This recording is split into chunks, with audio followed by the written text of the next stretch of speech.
nem sempre, se a pessoa tiver dor, ela vai precisar da medicação. Vai depender do tipo de dor, vai depender a causa dela.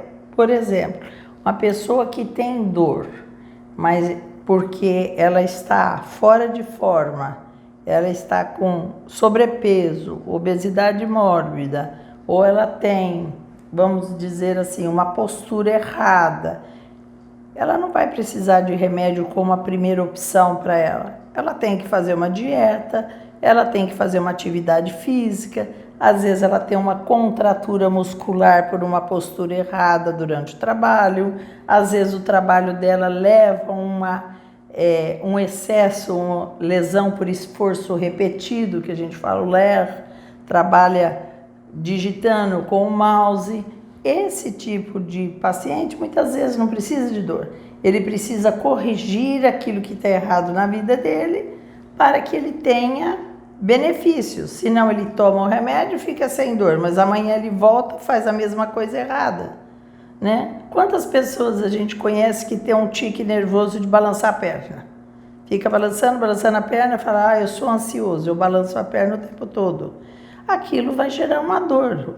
Em 6 meses, 1 ano, 2 anos, ele vai ter lesão no quadril, ele vai ter dor na coluna, ele vai ter problemas em relação a isso. Que vale esse paciente tomar remédio?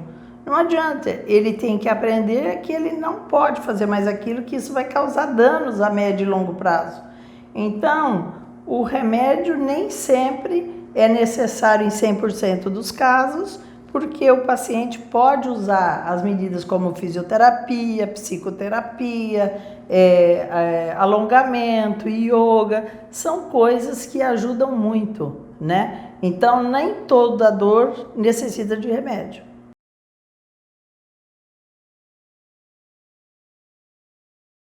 A gente considera que o paciente deva tomar medicação para dor, no caso de uma dor aguda, uma cólica renal, uma cólica menstrual, ele tem que tomar medicação que seja forte, que seja potente o suficiente para tirar aquela dor, que é uma coisa realmente forte e insuportável. Agora, no caso de uma dor que a pessoa teve, por exemplo, um entorse, torceu o tornozelo, por exemplo, e se passa, foi ao ortopedista, já fez uma tala, já ficou imobilizado, já fez a fisioterapia, quer dizer, passados 3 meses, a dor não melhorou. Ao contrário, ela se modificou, ela passou a ter novas características. O pé queima, ele muda de cor, uma hora ele gela, uma hora esquenta. Então, esse paciente está desenvolvendo uma sequela daquele entorse, daquela torção de tornozelo. Essa é a hora de procurar um especialista de dor, porque ele já tratou com o ortopedista, ele já fez a fisioterapia, ele já tomou os analgésicos, meio relaxante e tal.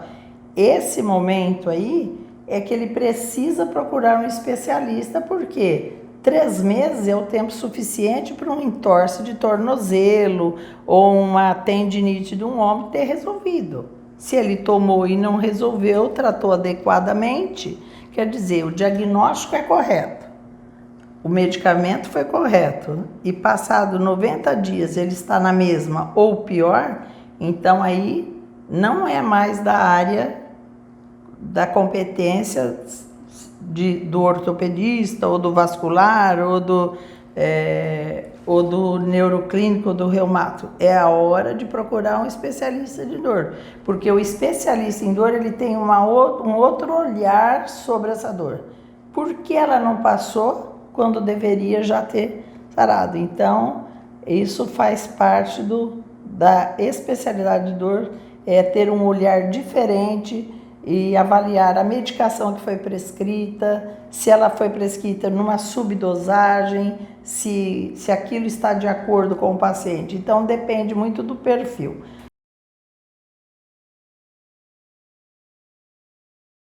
Agora, a gama de medicamentos que a gente usa, a gente fala uma polifarmácia. Existe uma polifarmácia que a gente associa analgésicos, anti-inflamatórios, a gente usa 1000 relaxantes. Então, uma associação de drogas é que geralmente leva ao sucesso do tratamento. Agora, existe uma dificuldade da gente entender que os médicos muitas vezes prescrevem drogas extremamente fortes, analgésicos fortes, para situações que não são necessárias, né? Uma cólica menstrual não merece usar uma morfina, né? Porque a pessoa vai ter todo mês e a morfina é uma coisa muito... para um caso de uma dor mais intensa. Isso pode gerar uma dependência, porque está usando para uma dor benigna de curta duração uma droga muito potente. Isso daí é uma coisa muito complicada. Então, existe essa dificuldade em quem está prescrevendo, às vezes o médico do pronto-socorro, para resolver o problema da pessoa que está ali na hora, pela demanda de grande atendimento, acaba prescrevendo uma morfina, alguma coisa mais forte, e isso não é o mais adequado. O adequado é sempre começarmos com drogas analgésicas não controladas, livres, né, que de fácil aquisição.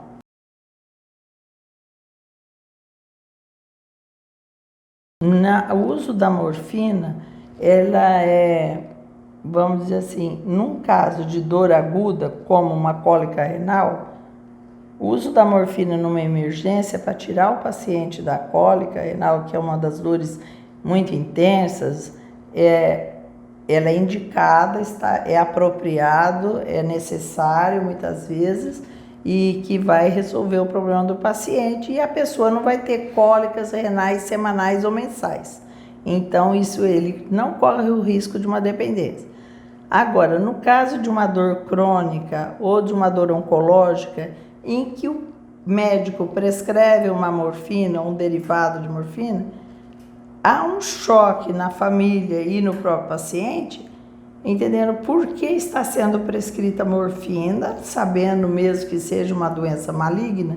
Sempre há um mito, um preconceito em relação à droga, imaginando assim, por que usar a morfina agora, sendo que no decorrer da doença, lá na frente, ele possa precisar da morfina, ela não fazer mais efeito, porque ele já se acostumou a ela. Isso não é real, isso não é real. Quer dizer, existem pacientes que começam a usar morfina e que têm uma doença crônica, como um câncer que leva vários anos, usam morfina e o tempo todo ela vai fazer efeito. Esse preconceito assim, não vamos usar agora, porque na hora que a gente precisar não vai fazer efeito. Não, isso não é correto. Pode usar agora. E o que acontece é a sensação de que já se jogou a toalha quando entra na morfina. E não é assim. O médico tem a obrigação e a necessidade de sentar com o paciente ou com a família e explicar o seguinte: a morfina é uma droga segura, ela é barata, a saúde pública oferece, os postos de saúde oferecem gratuitamente, e o que não pode é o médico prescrever grande quantidade, para que não seja alguém da família ou o próprio paciente fazer uso inadequado. O que nós vemos no dia a dia do paciente oncológico é que eles tomam porque realmente precisam, e que o paciente oncológico dificilmente fica dependente, né? Ele tem prazer em dizer, olha, estou melhorando, eu tomava 4 morfinas por dia e hoje eu tomo 3 ou 2, ou estou diminuindo gradativamente. Porque o tratamento que ele está fazendo está surtindo efeito. A doença está tendo uma certa evolução positiva, está evoluindo, está respondendo ao tratamento, ele está diminuindo a morfina. Então, essa é uma grande oportunidade para ele mensurar o quanto ele está vencendo a doença, porque antes era insuportável, hoje é mais suportável e eu consumo menos. O preconceito no Brasil é muito grande quanto a isso.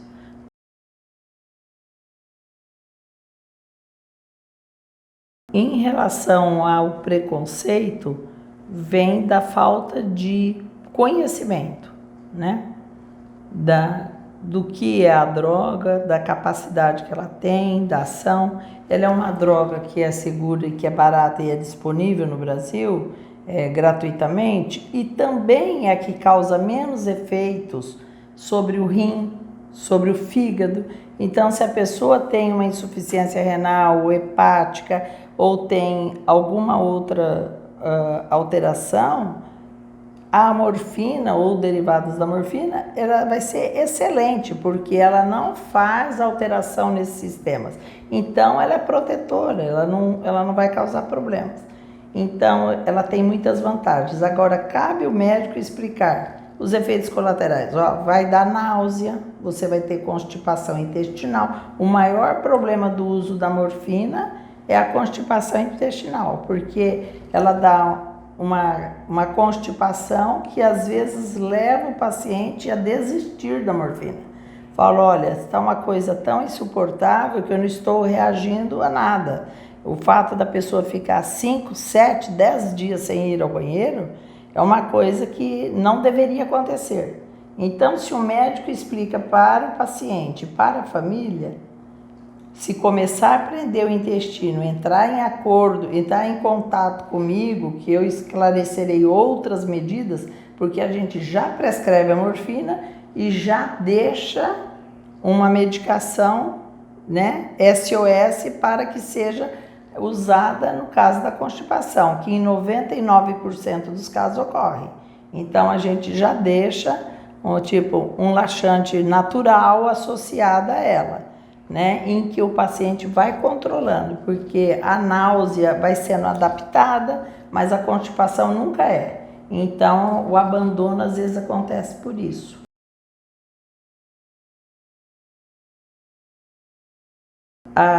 A multidisciplinaridade no tratamento é muito importante, porque num caso do paciente ter uma dor crônica por problemas de coluna, mesmo que o especialista em dor tire a dor do paciente por medicamentos ou por bloqueio, qualquer que seja a medida, o acompanhamento, se ele está acima do peso, precisa de uma nutricionista. Se ele ele é sedentário, ele precisa começar a fazer uma atividade física.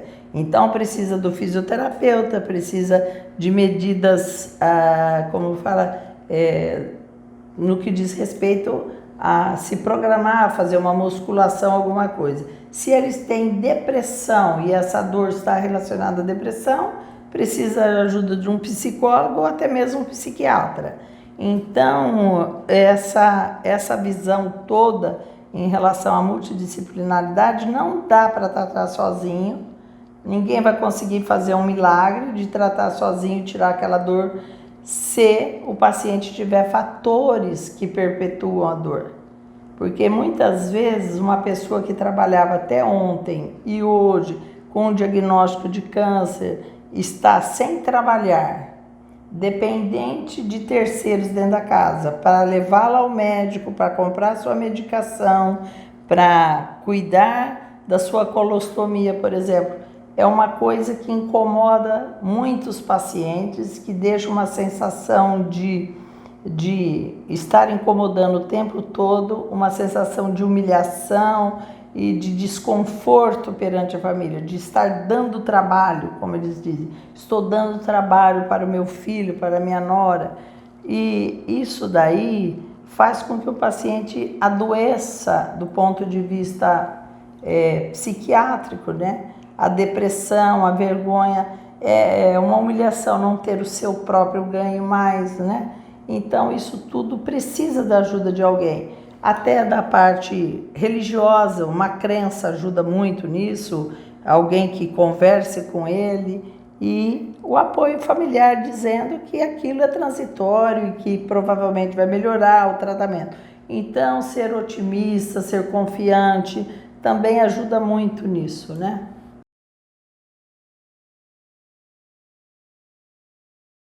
Eu acho que o paciente tem que procurar quando ele não tem um diagnóstico de certeza, confirmado. O que acontece, o paciente que tem uma dor e que está se estendendo ao longo dos meses ou dos anos e ele está tratando daquela dor e não está dando resultado, a primeira coisa que a gente pensa é, ele não está com o diagnóstico correto. Porque se você tem enxaqueca, o diagnóstico é correto, é enxaqueca, e você está tratando com enxaqueca e não está dando resultado, então tem alguma coisa de errado, né? Você está dando subdosagem, você está usando uma droga que não é adequada àquele paciente, não é a quantidade, você não está dando um preventivo, você está dando a medicação só no caso de dor, sendo que muitas vezes você tem que manter um preventivo todos os dias, todas as noites, para que a dor não venha. Mas muitos pacientes chegam aqui e falam, olha, eu tenho uma dor há 10 anos, essa dor tem me incomodado, e eu pergunto, qual é o diagnóstico que foi dado para a dor que o senhor tem? Não, nunca foi dado o diagnóstico. Mas o senhor não sabe? Não, eu sei que eu tenho uma dor no pescoço, essa dor vai no ouvido, essa dor vem na garganta. Eu falo assim, mas falaram para o senhor o nome dessa doença? Não. 10 anos? Não. Eu já tomei de tudo, doutor. Nunca passou essa dor de cabeça. Quer dizer, o paciente não tem uma enxaqueca. Ele tem uma cefaleia cervicogênica, ele tem uma dor da neuralgia do occipital maior, é outra doença, mas tratando como enxaqueca ou tratamos quando uma neuralgia do trigêmeo, não vai dar certo, porque o diagnóstico não é correto. Então, quando você tem que procurar um especialista, é quando você já tratou com um possível diagnóstico correto, olha, é enxaqueca, é uma lombalgia, mas não está passando, depois de 6 meses de tratamento, tem alguma coisa errada, então não é. Então o paciente diz assim, olha, eu tenho hérnia de disco, eu estou com uma dor nas costas e não passa. Bom, hérnia de disco não dá dor nas costas, dá dor na perna. Então, se o senhor está com dor nas costas, tem alguma coisa diferente, né? A chance de ter dor nas costas e uma ciatalgia, uma dor que vai para a perna, pode até acontecer, dele ter um escorregamento de vértebra, dele ter uma fratura, mas a hérnia de disco em si, ela não dói a coluna.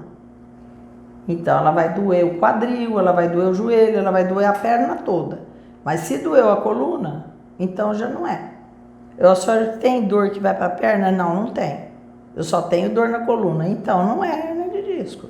Então, o importante é isso, a pessoa está tratando de uma coisa que não é. O diagnóstico está equivocado. Eu digo assim, como você vai lutar contra um inimigo e vencê-lo se você não o conhece? Se você não tem o diagnóstico correto, você vai usar uma medicação que não vai fazer efeito. Então, muitas vezes a pessoa fala, eu tenho enxaqueca há 15 anos, e eu ouvindo a história, eu falo, ela nunca teve enxaqueca. Essa história não é de enxaqueca. Aí você começa a contar junto. A senhora tem dificuldade de engolir, a senhora tem uma pressão dentro do ouvido, a senhora engasga. Como a senhora sabe disso? Isso não faz parte da enxaqueca, né? Isso faz parte de estar cometendo o nervo faringotimpânico, está cometendo a garganta, está cometendo o ouvido. Aí eu tenho uma sensação de pressão no ouvido, como se eu estivesse descendo uma serra, exatamente isso. Porque a gente tem um complexo que faz parte desse circuito. Isso não é enxaqueca. Então, é outra entidade. E se eu tratar como enxaqueca, medicamento para isso, não vai dar certo. Então, eu acho que o importante é termos um diagnóstico correto e a medicação correta. É infalível. Se você conhece o inimigo e lutar contra ele com as armas adequadas, você vai vencer.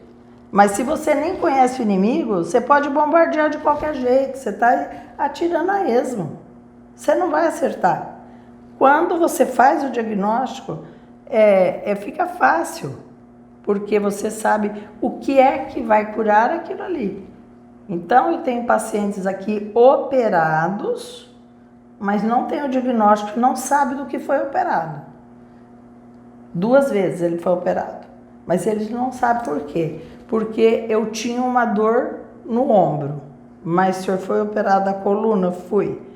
Na coluna cervical 2 vezes. E aí eu piorei. E não tinha nada a ver. Aquilo não tinha nada a ver com o ombro, não tinha nada a ver com a coluna. Era outra coisa completamente diferente.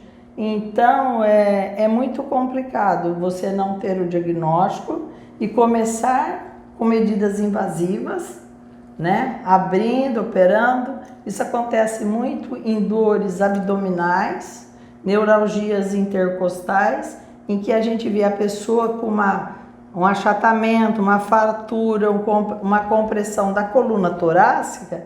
Ela tem dor no abdômen, ela tem dor em choque na costela. São pessoas que já passaram por 4, 5 cirurgias. Então eles abrem e vão procurar a causa porque a dor é insuportável. Agora, quando chega aqui, olha, eu já operei várias vezes, eu tirei a vesícula, já fiz isso, e nada passou, já tirei inclusive apêndice, mas não era. A gente não pode fazer isso, tentativa e erro. Primeiro precisa saber. Fala, olha, isso vem da coluna. Mas como? Essa dor no abdômen vem da coluna. É uma neuralgia intercostal. Então a gente tem pessoas aqui operadas 4 vezes de uma neuralgia intercostal. E supostamente ela já tirou a vesícula, ela já tirou o apêndice, aí ela fez uma aderência, aí operou a íngua também, hérnia inguinal. Então a gente fica numa situação complicada. Você fala assim, olha, o problema vem da coluna dorsal. Então vamos tratar, a gente faz o exame na localização adequada, pertinente àquela dor, a gente vai ver que realmente tem uma compressão e que aquilo justifica, né? A gente tem como desmistificar para o paciente, bloqueando na hora, assim, trouxe o exame comprovado aquilo, a gente fala, olha, vamos fazer o teste, colocamos a medicação analgésica na hora, fala, doutora, a dor passou.